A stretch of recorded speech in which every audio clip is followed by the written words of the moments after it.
Good morning प्यारे बच्चों, आपका हार्दिक स्वागत है आर्यन मॉडल स्कूल विंगस की ऑनलाइन फिजिक्स क्लासेस के अंदर।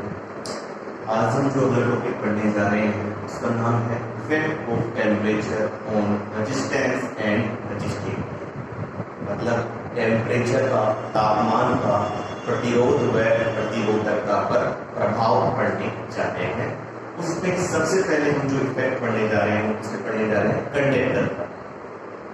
इसे पढ़ने जा रहे हैं कंडक्टर की रेजिस्टेंस और रेजिस्टिविटी पर टेम्परेचर का क्या इफेक्ट पड़ेगा। ठीक है बेटा, तो इसके लिए हम क्या करेंगे, देखो आपको पता है कि हमने कंडक्टर ले लिया, हमने सपोज करो ये कंडक्टर ले लिया,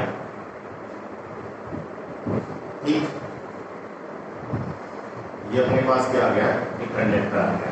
ठीक, कंडक्टर में आपके पास बहुत सारे क्या है, फ्री इलेक्ट्रॉन्स हैं। फ्री इलेक्ट्रॉन के साथ कहीं ना कहीं आपके पास क्या है, पॉजिटिव आयंस भी है। ठीक है, बात ये आपको मैंने कल ही बता दी थी। ठीक है, रेजिस्टेंस के अंदर आपने पढ़ा। अब आप देखो, हमको पता है कि रेजिस्टेंस का और रेजिस्टिविटी में एक रिलेशन होता है, ρ = RA/L। ठीक है, तो कहीं ना कहीं आपके पास जो रेजिस्टेंस होता है वो रेजिस्टिविटी के क्या होता है, प्रोपोर्शनल होता है। मतलब जैसे जैसे रेजिस्टेंस बढ़ेगा तो रेजिस्टिविटी भी क्या होती है, इंक्रीज होती है। एक इक्वेशन मैंने आपको कल बताया था, आपको ध्यान हो तो इक्वेशन अपन ने डिस्कस किया था। देखो I बराबर क्या पढ़ा था अपन ने, NEA/VD और I/A कर दिया था, और इधर VD की वैल्यू NE/VD क्या, E/τ/m। तो I/A की वैल्यू किसके बराबर आ रही थी, ये J के बराबर आ रही थी। J इसको क्या रखा, NE² τ/m into capital E। और ये वाली चीज अपने पास इसके बराबर आ रही थी, सिग्मा कंडक्टिविटी के बराबर आ रही थी। और कंडक्टिविटी किसके बराबर होती है, 1/में रेजिस्टिविटी के बराबर होती है। कहीं ना कहीं यहाँ रेजिस्टिविटी की वैल्यू मेरे पास क्या आ गई, M/NE²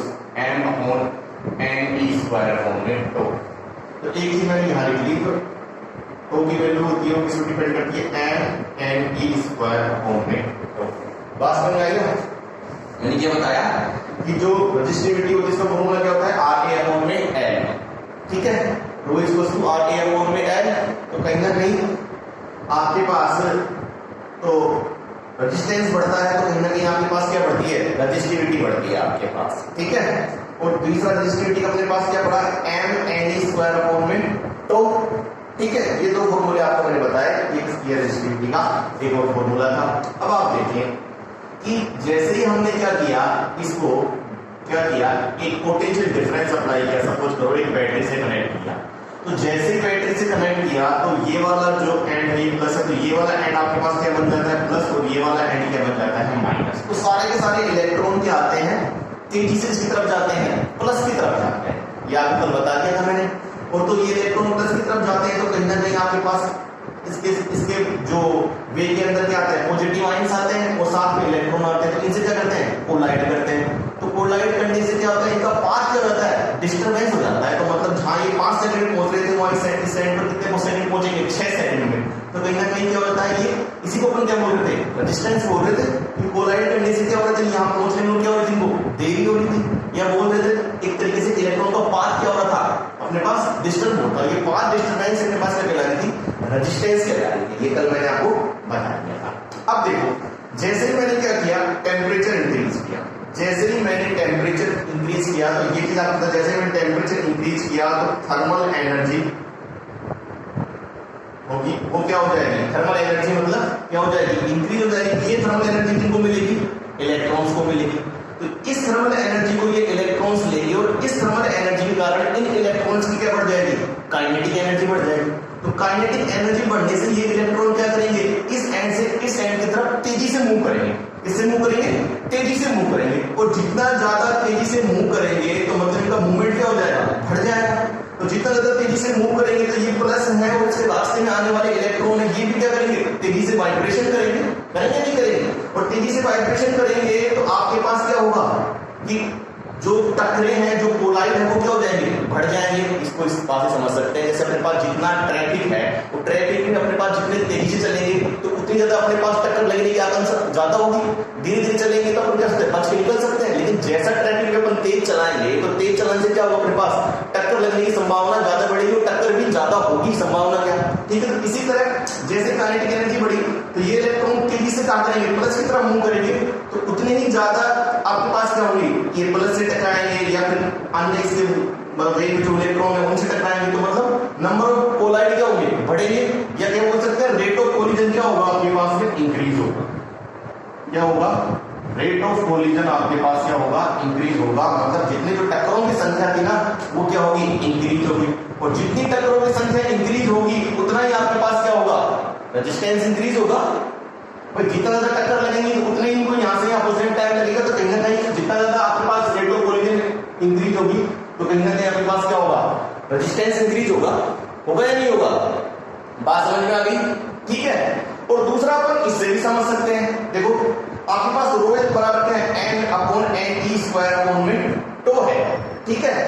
तो कहीं ना कहीं आपके पास ये जो m है और आपके पास जो रो है वो किसके प्रोपोर्शनल आ गई, m और e तो क्या है, कांस्टेंट है, m mass of electron, e क्या है, चार्ज ऑफ इलेक्ट्रॉन, तो ये कांस्टेंट है, n और टो के बराबर है, p proportional 1 upon n to के बराबर होगी। अब देखो जैसे ही आपके पास हमने टेम्परेचर दिया, तो टेम्परेचर दिया तो टक्करें क्या होगी, जल्दी जल्दी होगी, तो रेट ऑफ कोलिजन क्या हो गया, बढ़ गया। और अपन ने ये टो था अपने पास क्या, रिलैक्सेशन टाइम, क्या था, रिलैक्सेशन टाइम। और इस रिलैक्सेशन टाइम क्या था, कि time difference between two successive collision, मतलब दो टक्करों के बीच में लगने वाला समय अंतराल। अब जैसे ही अपने पास रेट ऑफ कोलिजन ही बढ़ गई, टक्करों की संख्या बढ़ गई, तो जो इनके बीच में, जो टक्करों के बीच में जो इलेक्ट्रॉन रेस्ट ले रहे थे वो टाइम भी क्या हो जाएगा, कम हो जाएगा, नहीं हो जाएगा। मतलब जब जल्दी टक्कर होगी तो रिलैक्सेशन टाइम क्या हो जाएगा, मतलब आराम लेने का टाइम क्या हो, रिलैक्स टाइम क्या हो गया, कम हो गया, ठीक है। और टो की वैल्यू कम हो गई तो आपको पता है कि 1 अपॉन टो के प्रोपोर्शनल टो की वैल्यू कम हो गई, तो कहीं ना कहीं रेजिस्टिविटी वैल्यू क्या हो गई, इंक्रीज हो गई। बात समझ में आ गई ना, तो रेजिस्टिविटी वैल्यू इंक्रीज हो गई तो फिर से क्या हो गया, आपके पास रेजिस्टेंस की वैल्यू क्या हो गई, इंक्रीज हो गई। तो इस चीज से आपको मैंने क्या बताया, तो कहीं ना कहीं आपके पास टेम्परेचर बढ़ा रहे हैं, तो टेम्परेचर बढ़ाने से कंडक्टर के अंदर आपके पास क्या हो रहा है, रेजिस्टेंस की वैल्यू इंक्रीज हो रही है और रेजिस्टिविटी वैल्यू भी इंक्रीज हो रही है। सामान्य सा एग्जांपल है कि तार में जब आपके पास ज्यादा करंट फ्लो होता है तो तार क्या हो जाता है, हीट हो जाता है, और हीट होकर आपके पास क्या होता है, वो ब्रस्ट हो जाता है कहीं ना कहीं। तो रेजिस्टेंस हीट होगा, रेजिस्टेंस क्या बढ़ेगा, उतना ही ज्यादा बढ़ेगा आपके पास में, ठीक है। दोबारा समझाता हूं, भाई कंडक्टर था, कंडक्टर में अपन ने क्या पढ़ा कि जैसे जैसे अपन ने क्या किया, टेम्परेचर इंक्रीज किया तो thermal energy of the electrons क्या हुई, इंक्रीज हुई। थर्मल एनर्जी को पाके इन इलेक्ट्रॉन में क्या हुई, काइनेटिक एनर्जी इंक्रीज हुई। काइनेटिक एनर्जी इंक्रीज होगी तो ये तेजी से क्या करेंगे, इस एंड से इस एंड की तरफ मूव करेंगे, तेजी से मूव करेंगे तो ये क्या करेंगे, जो आपके पास रेट ऑफ कोलिजन है, टक्करों की संख्या है वो क्या हो जाएगी, बढ़ जाएगी, क्योंकि ये जो प्लस है और जो इलेक्ट्रॉन है ये भी तेजी से वाइब्रेशन करेंगे, तो सबकी एनर्जी बढ़ेगी, तो तेजी से वाइब्रेशन करेंगे तो नंबर ऑफ कोलिजन क्या होंगे, बढ़ेंगे। तो नंबर ऑफ कोलिजन बढ़ेंगे तो कहीं ना कहीं पाथ क्या होगा, डिस्टर्ब होगा, और पाथ डिस्टर्बेंस में अपन क्या बोलते हैं, रेजिस्टेंस बोल रहे थे, तो कहीं ना कहीं रेजिस्टेंस क्या होगा, इंक्रीज होगा। ये बात समझ आती। दूसरी बात मैंने स्टेज रो इस क्वेश्चन क्या होता है, m n स्क्वायर अपॉन में टो, तो कहीं ना कहीं तो रो प्रोपोर्शनल किसको होगा, 1 अपॉन n टो के।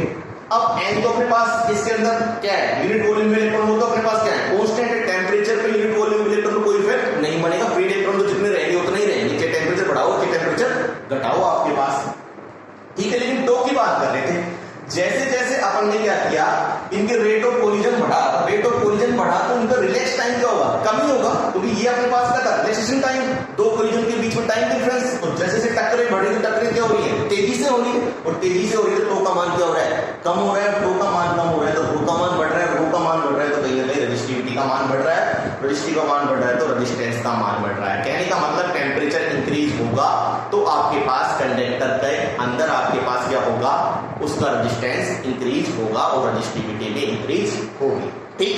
अब इसके लिए अपन एक ग्राफ पढ़ सकते हैं।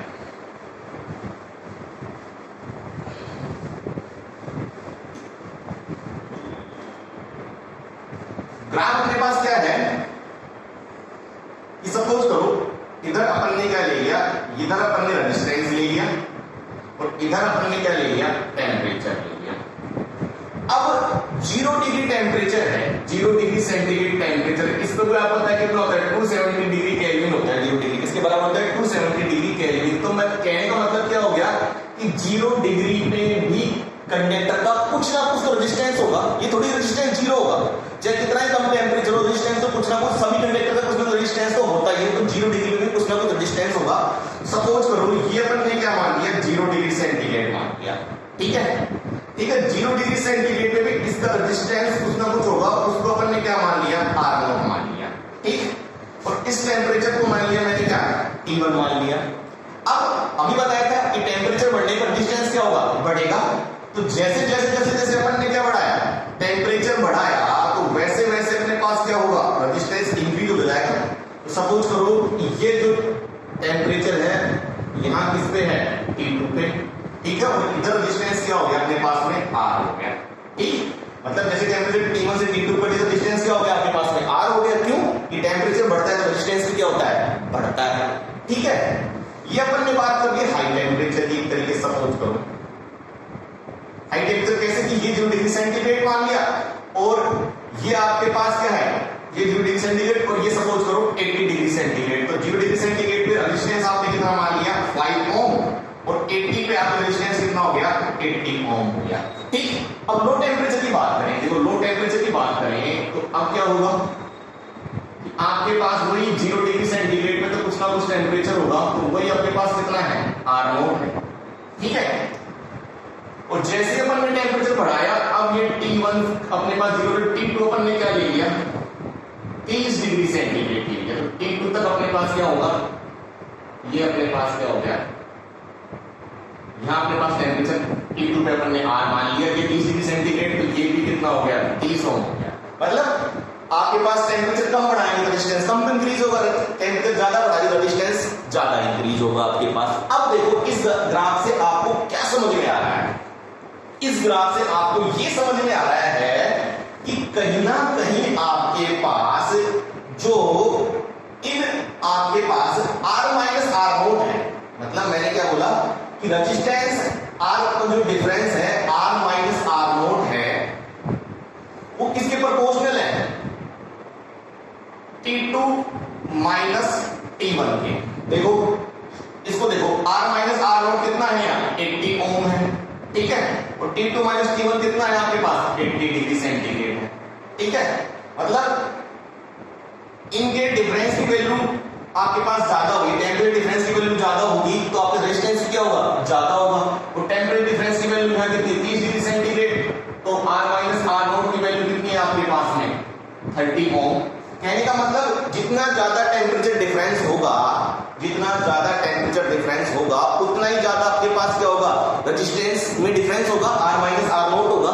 तो मैं ये कह सकता हूं कि R माइनस R0 किसके प्रोपोर्शनल है, T2 माइनस T1, और ये R माइनस R0 किसके प्रोपोर्शनल है, T2 माइनस T1 क्या है, इसको क्या मान लिया मैंने, डेल T के बराबर मान लिया, टेम्परेचर डिफरेंस के बराबर मान लिया, ठीक है।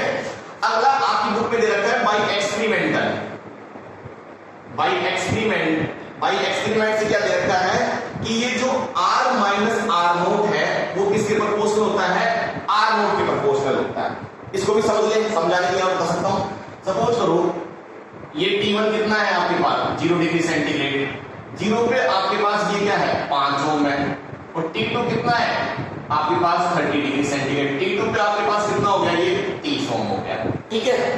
अब उसी की बात करें अपन पास सेम की दूसरे मेटेरियल बात करें तो T1 इक्वल्स टू 0 पर उसका रेजिस्टेंस शुरू में कितना है, 30 ओम, और जैसे T2 इक्वल्स टू आपने 30 डिग्री सेंटीग्रेड कर दिया तो ये कितना हो गया, 30 से 300 हो गया, ठीक है। तो कहीं ना कहीं आपके पास ये बात है। अब देखो आपके पास R माइनस R0 तो यहाँ तो कितना हो गया, 25, और यहाँ कितना हो गया, 30 माइनस 300 कितना हो गया, 270। कहने का मतलब ये है कि अगर इनिशियल टेम्परेचर R0 की वैल्यू ज्यादा थी तो आपके पास इन दोनों का डिफरेंस भी क्या आ गया, ज्यादा आ गया, और R0 की वैल्यू कम थी तो इन दोनों का डिफरेंस भी क्या आया, कम आया। मतलब R माइनस R0 किस पे डिपेंड कर रहा है, कहीं ना कहीं जो इनिशियल टेम्परेचर R0 है उस पे भी डिपेंड कर रहा है आपके पास। बात समझ में आ गई, तो मैंने ये चीज लिख ली यहां से, ठीक है। अब क्या करेंगे, इन दोनों को, इसको इक्वेशन नंबर 1 दिया और इसको इक्वेशन नंबर 2 दिया आपके पास, ठीक है।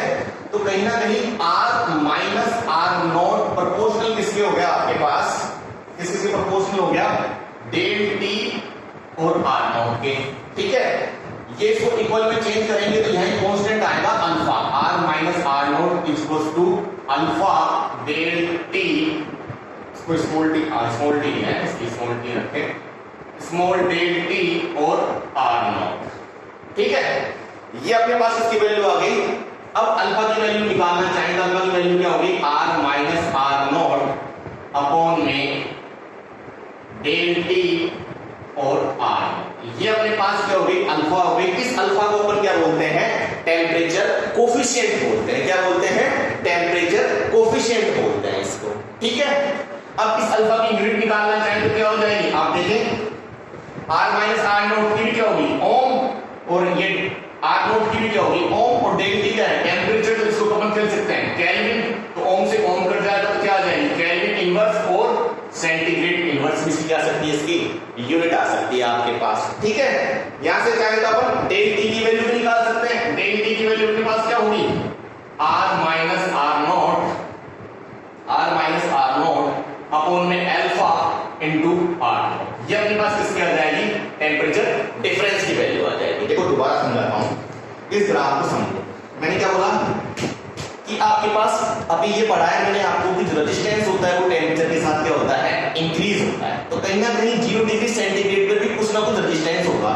तो मैंने क्या माना कि 0 डिग्री सेंटीग्रेड रेजिस्टेंस, उसको मैंने क्या माना, R नॉट माना, और इसकी वैल्यू कितनी मानी मैंने, 5 ओम मानी, ठीक है।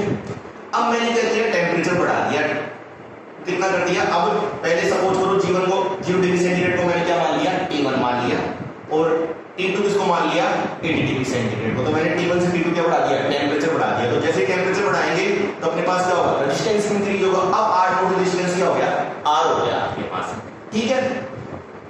अब दूसरा सेटअप मैंने क्या लिया, अब मैंने क्या किया, यहाँ मैंने टेम्परेचर डिफरेंस ज्यादा लिया था, यहाँ मैंने टेम्परेचर डिफरेंस क्या ले लिया, कम ले लिया। मैंने 0 से कितना कर दिया, 30, तो रेजिस्टेंस क्या होगा, कम ही बढ़ेगा आपके पास। तो रेजिस्टेंस कितना बढ़ा, 30 ओम तक ही बढ़ाया आपके पास, ठीक है। तो कहने का मतलब मेरा पास ये है कि ये R माइनस आर नोट किस पे डिपेंड कर रहा है आपके पास, T1 minus T2 minus T1 पे डिपेंड कर रहा है। मतलब R माइनस आर नोट किस पे डिपेंड कर रहा है, T2 माइनस T1। देखो इसके लिए R माइनस आर नोट की वैल्यू कितनी है, 80 माइनस 5 कितना हो गया, 75 ओम, ठीक है।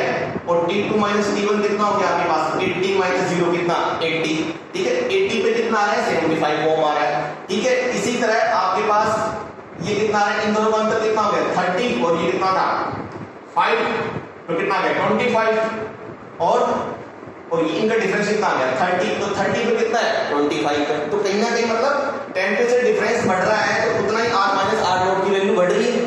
R माइनस आर नोट किसके बराबर प्रोपोर्शनल हो गया, T2 माइनस T1 के, या R माइनस आर नोट किसके बराबर हो गया आपके पास, कि R माइनस आर नोट क्या है, रेजिस्टेंस में क्या वृद्धि, रेजिस्टेंस में जो इंक्रीज हो रहा है, मतलब रेजिस्टेंस में जो इंक्रीज हो रहा है वो किसकी प्रोपोर्शनल है, टेम्परेचर डिफरेंस के, है ना, ठीक। तो अब आपके पास ये R माइनस आर नोट किसके बराबर आ गया, डेल टी के बराबर आ गया। अब दूसरी बात मैंने क्या बताई, आपको बाई स्टेटमेंट दे रखी है कि जो R माइनस आर नोट है, मतलब जो वैल्यू आपके पास इंक्रीज हो रही है, जो रेजिस्टेंस है, जो वृद्धि हो रही है, वो किसकी प्रोपोर्शनल होती है, इनिशियल जो रेजिस्टेंस है। मतलब जितना ज्यादा इनिशियल रेजिस्टेंस होगा उतना ही ज्यादा आपके पास क्या होगा, R माइनस आर नोट होगा। इसको मैंने आपको बता दिया था, ठीक है। तो इसको इक्वेशन मान लीजिए, उसको इक्वेशन टू दिया, R माइनस आर नोट किसकी प्रोपोर्शनल आ गया, del T into R not, ठीक है। जब इसको आपने इक्वल में चेंज किया तो इक्वल में चेंज हो गया, कांस्टेंट क्या है, अल्फा। इस अल्फा को अपन क्या बोलते हैं, टेम्परेचर कोफिशिएंट, क्या बोलते हैं, टेम्परेचर कोफिशिएंट,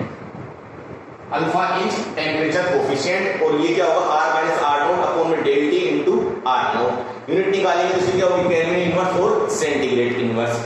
और टेम्परेचर कोफिशिएंट बोलते हैं किसको, आपको अल्फा को, ठीक है। तो आपके पास ये बात ध्यान रखिए, कंडक्टर के लिए आपके पास जो टेम्परेचर कोफिशिएंट होता है वो कैसा होता है, पॉजिटिव टेम्परेचर कोफिशिएंट होता है। मतलब कि जैसे जैसे टेम्परेचर की वैल्यू बढ़ेगी वैसे वैसे रेजिस्टेंस की वैल्यू क्या होगी, बढ़ेगी, ठीक है। टेम्परेचर कोफिशिएंट कैसे होता है, आपके पास पॉजिटिव होता है। तो जैसे जैसे आपके पास क्या बढ़ेगा, टेम्परेचर बढ़ेगा, वैसे वैसे आपके पास क्या बढ़ेगा, रेजिस्टेंस बढ़ेगा। देखो आपको साफ दिख रहा है कि R माइनस आर नोट के बराबर है डेल टी के। तो कहीं ना कहीं आपका इसकी वैल्यू कितनी होगी पॉजिटिव, जैसे जैसे टेम्परेचर वैसे वैसे रेजिस्टेंस बढ़ेगा आपके पास। ये बात समझ में आ गई, ठीक है।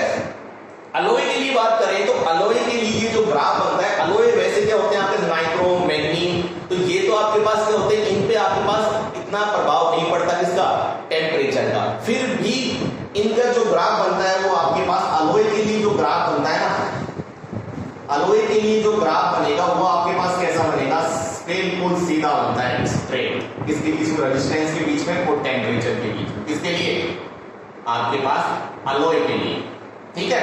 और जो आपके पास क्या होते हैं, जो कंडक्टर होते हैं उनके लिए जो ग्राफ बनता है वो आपके पास कैसा बनता है, थोड़ा सा एक्सपोनेंशियल बनता है, मतलब पूरा स्ट्रेट नहीं बनता, धीरे धीरे धीरे धीरे धीरे क्या बढ़ता है, बढ़ता है। एक्सपोनेंशियल ग्राफ बनता है किसके लिए, कंडक्टर के लिए। बात समझ में आ गई। तो ये फॉर्मूला आपके पास बहुत काम आने वाला है, कौन सा, r minus R not equals to alpha del T into R not. इस पे क्वेश्चन भी आया हुआ है आपके पास, ठीक है। और जैसा इफेक्ट रेजिस्टेंस पे होगा वैसा ही रजिस्टिविटी पे होगा, क्योंकि रेजिस्टेंस प्रोपोर्शनल किसके है, रजिस्टिविटी के, ठीक है। अब यही इफेक्ट अपन किस पे याद करें, सेमीकंडक्टर पर, सेमीकंडक्टर। अब बेटा जो सेमीकंडक्टर होते हैं वो पास 16 चैप्टर उसमें पढ़ाएंगे आपके पास। एक कंडक्टर और इंसुलेटर के बीच की कड़ी है आपके पास, ठीक है। इसके एग्जांपल होते हैं सिलिकॉन और जर्मेनियम, ये ध्यान रखें। और इनके जो एक्सटर्नल ऑर्बिट में इलेक्ट्रॉन होते हैं वो कितने होते हैं, फ्री इलेक्ट्रॉन 4 इलेक्ट्रॉन होते हैं, मतलब ये 4 इलेक्ट्रॉन होते हैं एक्सटर्नल ऑर्बिट के अंदर। ये किसी अन्य इलेक्ट्रॉन से क्या बनाते हैं, बॉन्ड बनाते हैं आपके पास, ठीक है। इसके लिए समझे इसकी स्ट्रक्चर कैसे होती है, जैसे अपने पास जर्मेनियम की बात करें, जर्मेनियम के पास ये 4 इलेक्ट्रॉन हो गए फ्री, ये जर्मेनियम और ये जर्मेनियम, नीचे भी ये जर्मेनियम, ये जर्मेनियम और ये जर्मेनियम, सबके पास ये 4 इलेक्ट्रॉन क्या हो गए, बॉन्ड बनाने के लिए रहते हैं, कोवलेंट बॉन्ड बनाते हैं ये 4, ठीक है। तो ये ऐसे बन रहा है, ये ऐसे, ठीक है, ये ऐसे, ये ऐसे, ये ऐसे, ये इससे बॉन्ड, ये इससे बॉन्ड, ये इससे बॉन्ड, ये इससे बॉन्ड, ये इससे बॉन्ड, ये इससे बॉन्ड, ये इसका ये बॉन्ड इससे बन रहा है, ये इससे बॉन्ड, ये ऊपर वाला इससे बॉन्ड, नीचे वाला इससे और ये इससे। मतलब क्या होता है, एक जर्मेनियम अन्य अपने पास 4 जगह बनाता है, कोवलेंट बॉन्ड होते हैं। इस प्रकार ये जर्मेनियम की स्ट्रक्चर होती है, पूरा चित्र समझाएंगे 16 चैप्टर में, ठीक है। लेकिन जैसे अपन क्या कर रहे हैं, इसके अंदर टेम्परेचर को क्या कर रहे हैं, इंक्रीज कर रहे हैं, ठीक है। जैसे ही हम टेम्परेचर को इंक्रीज कर रहे हैं तो जो ये कोवलेंट बॉन्ड बन रहे हैं, ठीक है। आपको पता है कि जैसे टेम्परेचर इंक्रीज करेंगे तो टेम्परेचर इंक्रीज करते क्या होगी, थर्मल एनर्जी इंक्रीज होगी। थर्मल एनर्जी इंक्रीज होते ही ये कोवलेंट बॉन्ड क्या होंगे, टूटेंगे। ये कोवलेंट बॉन्ड क्या हो जाएगा, टूट जाएगा। और यहां से क्या होंगे, इलेक्ट्रॉन और होल क्या होंगे, फ्री होंगे। मैंने क्या बोला कि जैसे ये बॉन्ड बना के एक जर्मेनियम अन्य जर्मेनियम से क्या बना रखा है, कोवलेंट बॉन्ड बना रखा है, ठीक है। ये इसकी स्ट्रक्चर आपके पास जर्मेनियम एक सेमीकंडक्टर है उसकी, ठीक है। अब जैसे हमने टेम्परेचर बढ़ा दिया, तो जैसे टेम्परेचर बढ़ा दिया तो कहीं ना कहीं ये कोवलेंट बॉन्ड क्या होंगे, टूटेंगे। और आपकी केमिस्ट्री पढ़ा कि कोवलेंट बॉन्ड टूटते हैं तो इलेक्ट्रॉन और होल क्या होंगे आपके पास में, फ्री होंगे। तो जैसे जैसे आपके पास टेम्परेचर बढ़ेंगे तो नंबर ऑफ कोवलेंट बॉन्ड ज्यादा टूटेंगे, और ज्यादा टूटेंगे तो आपके पास ज्यादा इलेक्ट्रॉन क्या होंगे, फ्री होंगे। अभी आपने क्या पढ़ा, रो इक्वल्स टू m(n)e² अपॉन में टो। तो कहीं ना कहीं रो किसके प्रोपोर्शनल था, n और टो के, ठीक है। अब यहां से अंदर रो किसके प्रोपोर्शनल हो गया, 1/n के। 1/n क्या है, n क्या है, यूनिट वॉल्यूम में इलेक्ट्रॉन है, ठीक है। तो जैसे जैसे n की वैल्यू बढ़ेगी तो रो की वैल्यू क्या होगी, कम होगी। तो अब नंबर ऑफ फ्री इलेक्ट्रॉन बढ़ रहे हैं तो n की वैल्यू क्या हो जाएगी, बढ़ जाएगी। क्योंकि मैंने क्या बोला, जितने ज्यादा टेम्परेचर दोगे थर्मल एनर्जी मिलेगी, थर्मल एनर्जी का कोवलेंट बॉन्ड टूटेगी, और कोवलेंट बॉन्ड टूटने के कारण आपके पास क्या होंगे, नंबर ऑफ फ्री इलेक्ट्रॉन बढ़ेंगे किसमें, यूनिट वॉल्यूम के अंदर। और number of free electron unit volume के अंदर बढ़ेंगे तो रेजिस्टिविटी क्या होगी आपके पास, डिक्रीज होगी। और रेजिस्टिविटी डिक्रीज होगी तो आपके पास रेजिस्टेंस भी क्या होगा, डिक्रीज होगा। क्योंकि रेजिस्टिविटी किसके प्रोपोर्शनल होती है आपके पास में, रेजिस्टेंस की प्रोपोर्शनल होती है। तो आपके पास जो सेमीकंडक्टर्स होते हैं उनके लिए आपके पास जैसे जैसे टेम्परेचर बढ़ाएंगे वैसे वैसे रेजिस्टेंस का मान क्या होगा, कम होगा। और इनके लिए जो टेम्परेचर कोफिशिएंट होगा वो कैसा होगा, नेगेटिव टेम्परेचर कोफिशिएंट होगा। क्यों होगा कि टेम्परेचर बढ़ाओगे तो रेजिस्टेंस का मान क्या होगा, कम होगा। और इनके लिए जो ग्राफ बनेगा आपके पास, इनके लिए जो ग्राफ बनेगा रेजिस्टेंस में और टेम्परेचर में, वो जस्ट कैसे बढ़ेगा, एक्सपोनेंशियल। लेकिन जो कंडक्टर के लिए बढ़ रहा था उसका जस्ट अपोजिट साइड में बढ़ेगा। मतलब जैसे जैसे टेम्परेचर इंक्रीज हो रहा है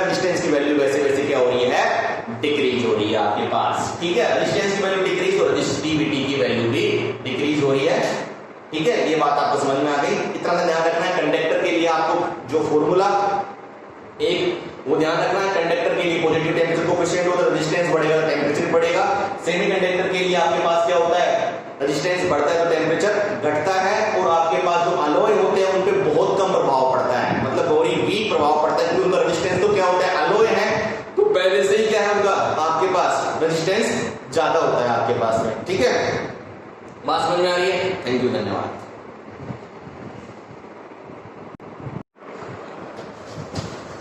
देखो कि अभी इसमें एक चीज हो रही थी, एक चीज हमने पढ़ी थी कि आपके पास जो आर का फॉर्मूला होता है वो क्या होता है, रो एल अपॉन में ए। ठीक है, अब आपके पास लो टेम्परेचर पर क्या बोल रहा हूं मैं, लो टेम्परेचर पे आपके पास एल और ए क्या है, कांस्टेंट है, तो आर प्रोपोर्शनल किसके होता है, रो के। ये कहेगा तो रो प्रोपोर्शनल आर और आर प्रोपोर्शनल रो, में ये आपको बता चुका हूं कहीं ना कहीं। अब देखो इस फॉर्मूले से अपन क्या निकालना चाहें, हमने निकाला कि आपके पास आर और आर नोट है वो किसके बराबर होंगे, रो और रो नोट के। ठीक है, बात समझ आ गई ना?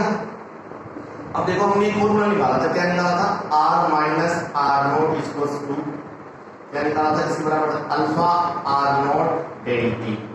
ठीक है, अब आर किसके प्रोपोर्शनल है, रो के प्रोपोर्शनल है, तो ये चीज अपन रो के लिए रिप्रेजेंट कर रही है, rho minus rho naught equals to alpha rho naught del T.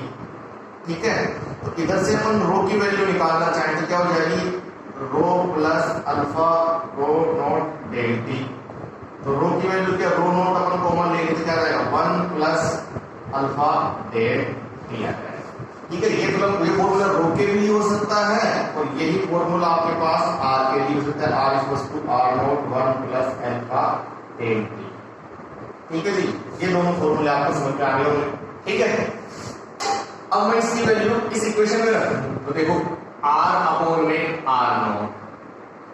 ठीक है, ये किसके बराबर आ जाएगा, रो की वैल्यू में क्या दूंगा, rho naught 1 plus alpha del T. ठीक है, अपॉन में रो नोट आया। ठीक है, इस इक्वेशन में रखा तो रो नोट से रो नोट कैंसिल हो गया, तो आर इक्वल्स टू क्या आ गया, R not 1 plus alpha del T. ठीक है, तो आर की वैल्यू क्या आ गई, R not 1 plus alpha del T. ठीक है, ये वैल्यू आ गई, ये आ गई ना भैया, R equals to R not 1 plus alpha del T. तो कहीं ना कहीं आर आप किस प्रोपोर्शनल है, रो की प्रोपोर्शनल है आपके पास। और अल्फा की वैल्यू क्या आ रही है आपके पास, अल्फा की वैल्यू क्या आ रही है आपके पास, देखो अल्फा की वैल्यू यहां से निकालेंगे क्या आएगी, R minus R note upon में आर नोट डेल टी। ठीक है, ये अपना किसकी वैल्यू आती है, टेम्परेचर कोएफिशिएंट अल्फा की। ठीक है, बात समझ में आ रही है?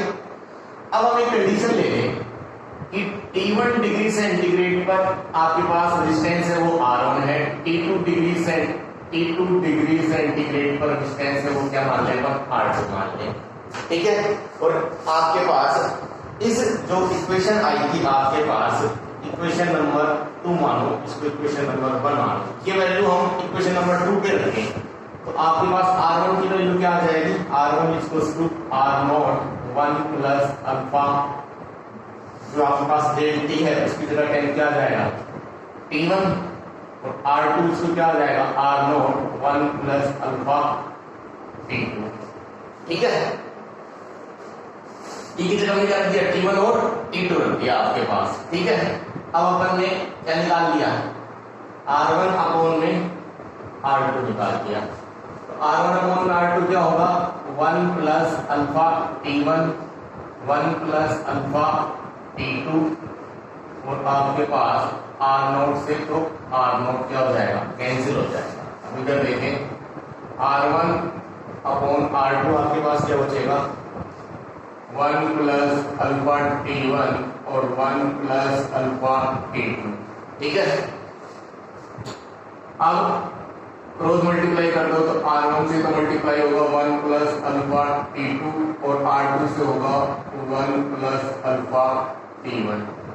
तो R1 plus R1 alpha T2 और R2 plus R2 alpha T2 अब T1। अब क्या करेंगे R1 अल्फा T2 माइनस आपके पास क्या आ जाएगा R2 अल्फा T1 और R2 माइनस R1। ठीक है, अब अल्फा कॉमन लेंगे तो क्या आ जाएगा मेरे पास यहाँ से R1 T2 minus R2 T1 equals to R2 minus R1 और अल्फा की वैल्यू आ जाएगी मेरे पास क्या R1 T2 minus R2 T1 upon में R2 माइनस R1। ये भी आगे न्यूमेरिकल फॉर्मूला काम करेगा। देखो दोबारा समझाता हूँ। क्या बोला मैंने, R इक्वल्स टू क्या होता है रो एल अपॉन में ए। हमने क्या माना कि आपके पास ये टेम्परेचर पे एल और कांस्टेंट है तो R किसके प्रोपोर्शनल हो गया, रो के प्रोपोर्शनल हो गया। ठीक है, तो R अपॉन R नोट का रेशियो अपने पास किसके बराबर होगा, रो अपॉन में रो नोट के बराबर होगा। ठीक है, अब देखें आप यहाँ, ठीक, तो आपके पास क्या लिखा, अपन ने लिखा था R माइनस R नोट इसको तो alpha R not del T, तो इसी तरह आगे जगह अपन ने क्या लिख दिया रो को भी इसके प्रोपोर्शनल, तो रो minus rho note alpha rho naught del T, तो रो की वैल्यू क्या गई आपके पास रो नोट कॉमन लेंगे 1 प्लस अल्फा डेल टी और यही आपके पास इसके आगे R की वैल्यू सेम आ जाएगी। अब इसमें ये वैल्यू रखी R upon R naught, rho की जगह अपन क्या रख दिया rho naught 1 plus alpha del T, तो रो नोट से रो नोट कर दिया तो R upon R not 1 plus alpha del T और R की वैल्यू क्या आ गई R not 1 plus alpha del T. ठीक है, और ये अपने पास अल्फा की वैल्यू था। ठीक है, अब हमने क्या माना T1 सेंटीग्रेड पर रेजिस्टेंस R1 है, T2 पे अपने क्या है R2 है, तो डेल टी की जगह हमने क्या रख दिया T1 रख दिया, एक बार रेजिस्टेंस क्या कर देंगे R1 कर देंगे, तो क्या करेंगे R1 की वैल्यू होगी R not 1 plus alpha T1, R2 की R not 1 plus alpha T2, R1 upon R2 निकाल दिया, इसको सोल्व कर दिया, तो ये अपने पास किसकी वैल्यू आ गई अल्फा की। ये न्यूमेरिकल के लिए काम में आएगा, वैसे कोई इतना जरूरी नहीं है आज बात को। तो कंडक्टर के लिए टेम्परेचर कोएफिशिएंट कैसा होता है पॉजिटिव, और इंसुलेटर और सेमीकंडक्टर के लिए टेम्परेचर कोएफिशिएंट कैसा होगा नेगेटिव, मतलब उनका अगर टेम्परेचर बढ़ाओगे रेजिस्टेंस क्या होगा आपके पास में घटेगा, और कंडक्टर के लिए टेम्परेचर बढ़ाओगे रेजिस्टेंस क्या होगा बढ़ेगा, क्योंकि लीनियर रिलेशन किसके होता है कंडक्टर के लिए। और जहां पास अलॉय होते हैं उन पे आपके पास टेम्परेचर कोएफिशिएंट कैसा होता है, उनका भी लो बहुत कम प्रभाव पड़ता है, मतलब उनका पहले से टेम्परेचर क्या होता है ज्यादा होता है, तो टेम्परेचर बढ़ाने रेजिस्टेंस पर जो प्रभाव पड़ता है वो बहुत ही लेस प्रभाव। ठीक है।